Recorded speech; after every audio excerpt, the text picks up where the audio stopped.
Hi, my name is Colton Closey, and I'm going to be walking you through this kidney dissection today. So the first structure we're going to start off with is going to be the ureter.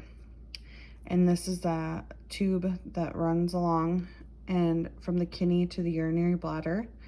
And it is approximately 8 to 10 inches long. And the muscles tighten and relax to allow the urine to flow down. And then the next structure is going to be the hilus.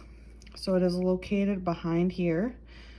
And it is a depression where the renal arteries and veins and ureter are able to come in and exit the kidney. And then the renal artery is which allows the kidney to receive oxygenated blood, and the renal vein allows the filtered deoxygenated blood to exit. And the next structure is going to be this renal cortex right along this outside. And that is the outer region of the kidney.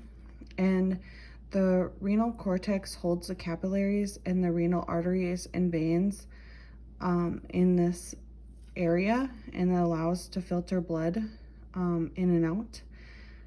The renal corpuscle is located in the cortex, and this is the structure that filters blood to form urine, and it is the site of filtration, but it also holds the glomerulars enclosed with a glomerular capsule. And then the next structure is going to be the renal capsule, which is this outer portion, and this is a dense irregular connective tissue, and this protects the kidney and helps maintain its shape. And then the inner structure is going to be this renal medulla, and this is the inner portion of the kidney, and it holds the renal pelvis, the renal pyramids, renal papillae, and all sorts of structures.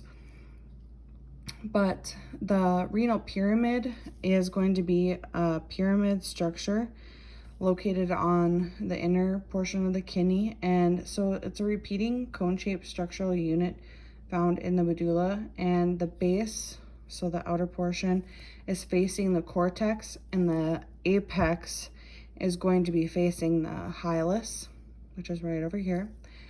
And the renal lobe is a portion which consists of the pyramid and a portion of the cortex at the pyramid base and a portion of the adjacent renal column.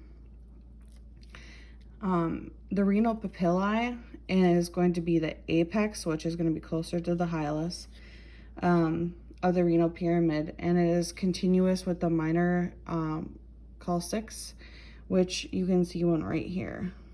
So you see that little apex right here.